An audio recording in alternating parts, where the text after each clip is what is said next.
আগামী 2027-এর 9 মে আমার মুখ্যমন্ত্রিত্বের 1 বছর পূরণ হবে। সেদিন আমি আপনাদের সঙ্গে পরীক্ষায় বসবো। পরীক্ষায় আপনারা নাম্বার দেবেন আমাকে। আমি যদি 10-এর মধ্যে না পাই, তাহলে আপনাদের কাছে আমি ক্ষমা স্বীকার করে নেব যে না, আমি পারলাম না।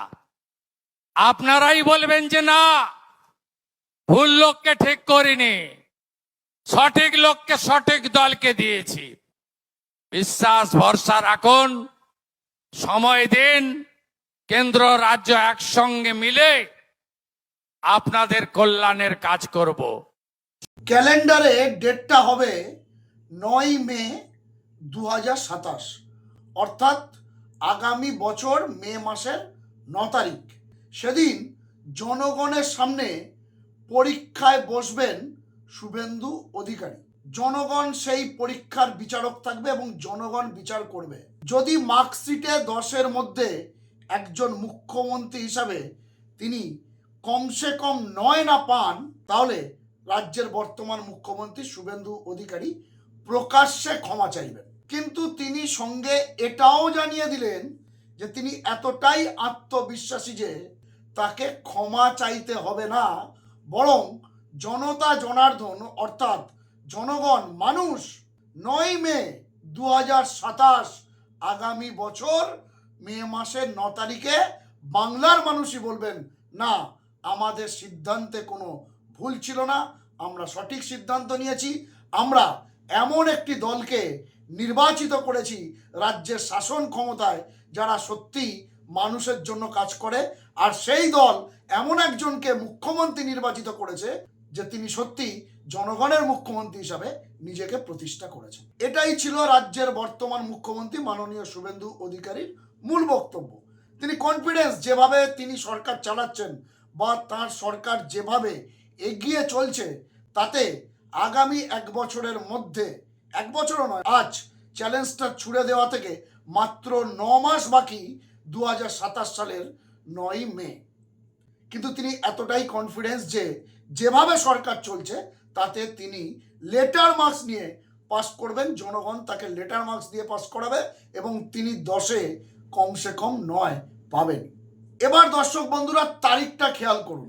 9 মে 2026 অর্থাৎ চলতি বছরের 9 মে রাজ্যের বুকে প্রথমবারের জন্য বিজেপির ডবল ইঞ্জিন সরকারের প্রতিষ্ঠা হয়েছিল এবং মুখ্যমন্ত্রী হিসাবে শপথ নিয়েছিলেন শুভেন্দু অধিকারী। অর্থাৎ শুভেন্দু অধিকারী রাজ্যের মাননীয় মুখ্যমন্ত্রী আগামী 9 মে 2027 পাক্কা 1 বছরের মাথায় জনগণের কাছে একটা রিপোর্ট কার্ড তিনি তুলে ধরবেন এবং মানুষই বিচার করবে আসলে শুভেন্দু অধিকারী জনগণের মুখ্যমন্ত্রী হয়ে উঠেছেন।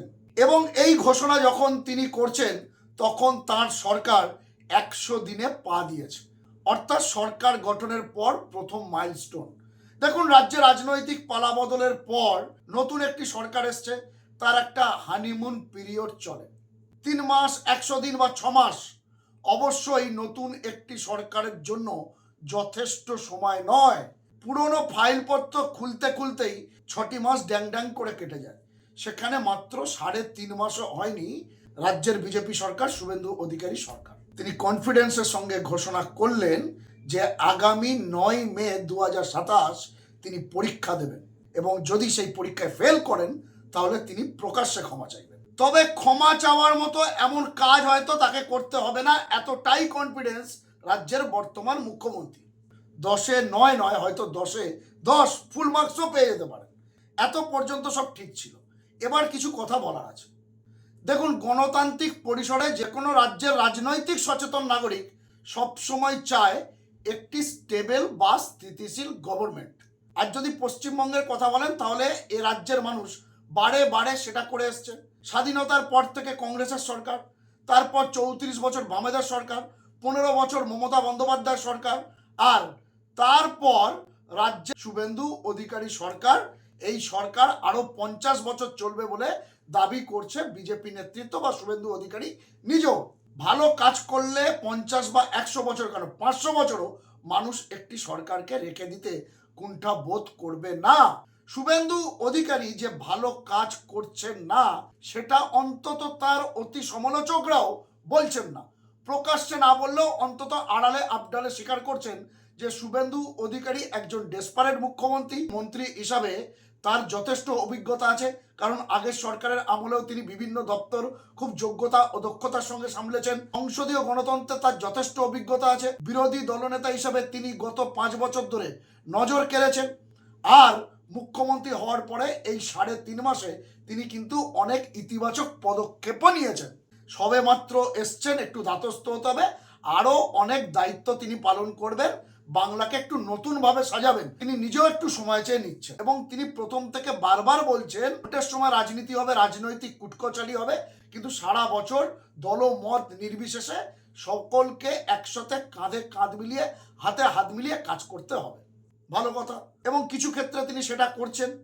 বিভিন্ন বিরোধী দলের সাংসদ বিধায়কদেরও তিনি প্রশাসনিক বৈঠকে ডাকছেন। বিরোধী দলের সাংসদ বিধায়করা নিজেদের এলাকার উন্নয়নের জন্য তার কাছে দরবার করছেন এবং ইতিবাচক সাড়া পাচ্ছেন। এগুলো যদি শুভেন্দু অধিকারী সরকারের ভালো দিক হয় তাহলে নেতিবাচক দিকও আছে, এবং এই নেতিবাচক দিকটা না অহেতুক তৈরি করা হচ্ছে। কোনো সরকার তো করে না, সরকারি দল এবং সেই দলের বেশিরভাগ না, একটি ক্ষুদ্র অংশের কেউ এটা তৈরি করছে। প্রথম কথা, জিরো টলারেন্সের নীতি বলছেন শুভেন্দু অধিকারী, তিনি রাজধর্ম পালন করছেন। আগের সরকারের দুর্নীতিবাজদের তিনি জেলে ভরছেন, এটাকেও মানুষ কিন্তু ভালোভাবে নিচ্ছেন। কিন্তু যেটাকে ভালোভাবে নিচ্ছে না, প্রথম অনেকে হয়তো বিষয়টি দেখে খুশি হয়েছিলেন, কিন্তু এখন না ওই লেবু কচলালে যেমন তেতো হয়ে যায় ঠিক সেরকম হয়ে গেছে। এই ডিম থেরাপি, পুলিশ একজনকে গ্রেপ্তার করে নিয়ে যাচ্ছে, সে অভিযুক্ত, আইনের পথে চলবে। শুভেন্দু অধিকারী নিজেই বলছেন আইনের শাসন তিনি কায়েম করবেন। পুলিশের উপস্থিতিতেই অপরাধীর ওপর ঝাঁপিয়ে পড়ার মতো ঘটনা সামনে এসছে। অনবরত ডিম থেরাপি চলছে, কোথাও কাদা গোবর মাখানো হচ্ছে, ইত্যাদি ইত্যাদি অনেক কিছুই ঘটছে। এর বাইরে তার তোলাবাজির অভিযোগ আসছে। প্রথমবারের জন্য বিজেপি রাজ্যে সরকার প্রতিষ্ঠা হয়েছে এবং মাত্র 3 মাসের মধ্যে সেই তোলাবাজির অভিযোগগুলি আসছে, এবং সে কথা বিজেপির শীর্ষ নেতৃত্বই স্বীকার করছে।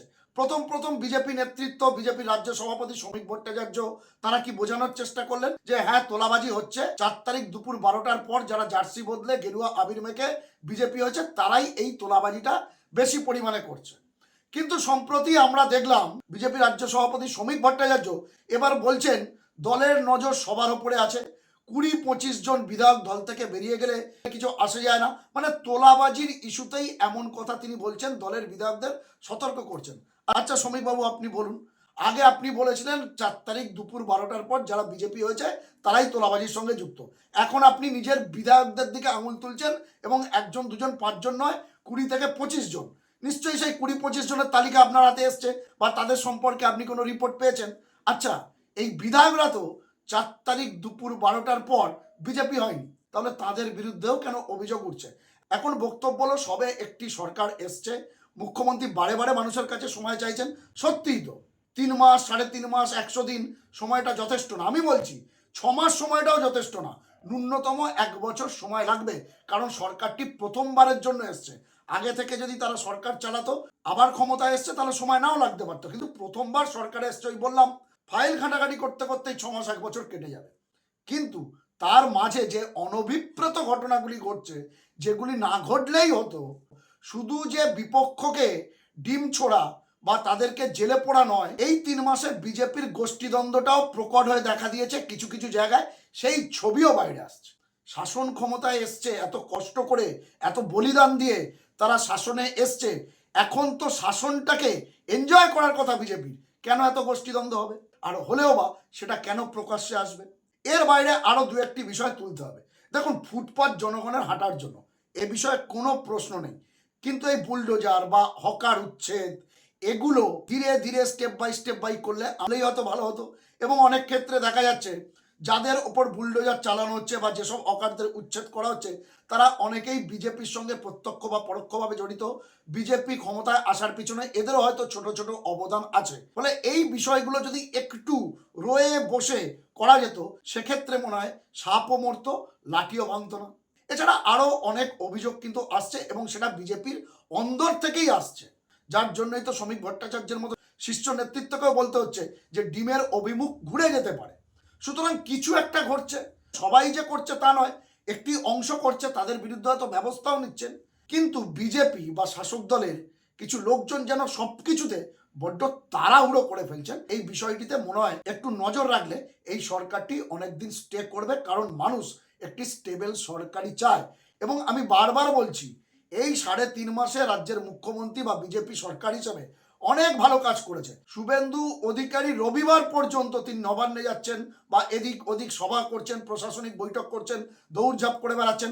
আমরা অগ্নিমিত্রা পলকে দেখছি, আমরা দিলীপ ঘোষকে দেখছি, আমরা জগন্নাথ চট্টোপাধ্যায়কে দেখছি, সবাই মিলে চেষ্টা করছেন। কিন্তু কিছু ক্ষেত্রে কিছু জিনিস বড্ড তাড়াহুড়ো হয়ে যাচ্ছে, কিংবা শাসক দলের একটি অংশের কিছু অনভিপ্রেত কাজ কারবারের জন্য ওটা সিস্টেমটাই অস্বস্তিতে পড়ছে এবং দল হিসাবে বিজেপিও হয়তো অস্বস্তিতে পড়ছে। আর নেগেটিভ বা নেতিবাচক দিকগুলো বড় বেশি সংবাদ মাধ্যম বা সোশ্যাল মিডিয়ায় চলে আসছে, যার জন্য শুভেন্দু অধিকারী বা তাঁর সরকার এই 3.5 মাসে যে ভালো কাজগুলি করেছেন, যেমন আমি আজকে দেখলাম অনেকেই কিন্তু অন্নপূর্ণা ভান্ডার পেয়ে গেছে আমার চেনাশোনার মধ্যে। সুতরাং অন্নপূর্ণা ভান্ডার নিয়ে যে একটা ব্যাপক কনফিউশন চলছিল, সেটাও কার্যত মিটতে চলেছে।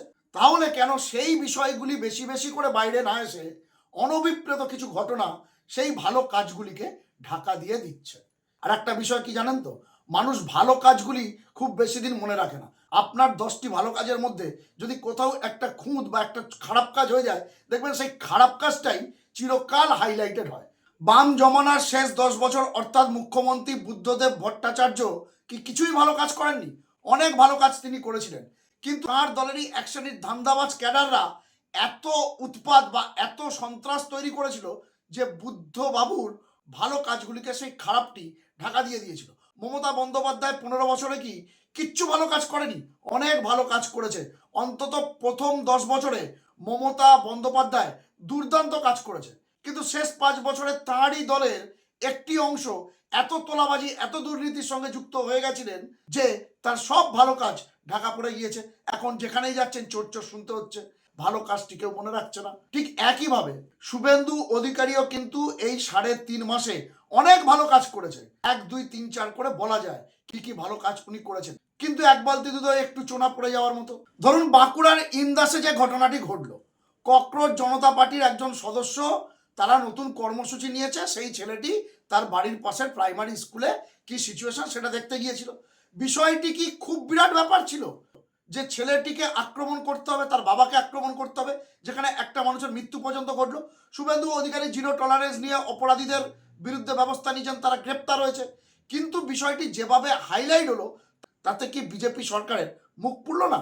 দিল্লি থেকে ককরোচ জনতা পার্টির শীর্ষ নেতৃত্ব চলে এলো, তারা নতুন করে আন্দোলনের ডাক দিল। स्कूल ठीक करो, ठीक है? हमें रुकना नहीं, हमें करना है, चाहे कुछ भी हो जाए हमें करना है। मेरे पापा चले गए, ठीक है, अगर अगर देश को ठीक करने के लिए यार मुझे भी कुछ हो जाए, मेरी मम्मी को भी कुछ हो जाए, वो भी कोई दिक्कत नहीं है, कोई दिक्कत नहीं, कुछ भी नहीं है। हम एकदम रेडी है, एकदम रेडी है, मगर स्कूल को ठीक करना है, स्कूल को एकदम ठीक करना है भाई। तो पता है इसने, हमने बोला इसको कॉम्पनसेशन हम डिमांड करेंगे, तो इसने क्या बोला कि मेरे को कॉम्पनसेशन नहीं चाहिए, मेरे पापा के नाम पे स्कूल बनवा।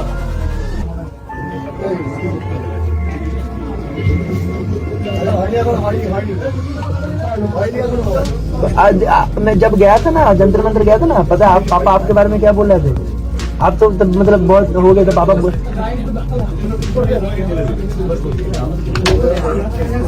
रहे थे एक बार कि जो देश के साथ जो खड़ा है उसके साथ हमेशा खड़ा रहे, चाहे कुछ भी हो जाए।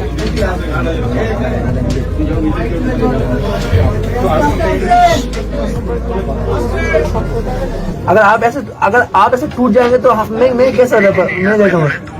नहीं एकदम नहीं। देखिए मैं हो गया ना, पापा हो गया, मैं एक बार भी इतना मैं रोया भी नहीं कुछ। मुझे पता है कि देश का हाल बेड़ा गर्क कर रखा है इन लोगों ने, ठीक है? मुझे मेरा पापा जो लॉस था वो हो गया, अभी कुछ वो वापस नहीं आ सकते, ठीक है? तो अब हमें रुकना नहीं है, एकदम से रुकना नहीं है हमें।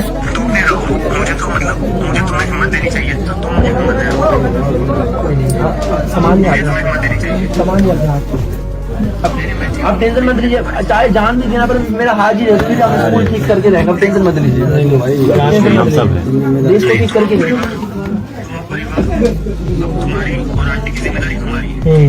वही मैं आप लोगों के आंटी को भी ये बोल रहे हैं, आंटी थोड़ा परेशान हो रही है। आंटी को हमने ये बोला कि अब अब्दुल हमारी रिस्पॉन्सिबिलिटी है।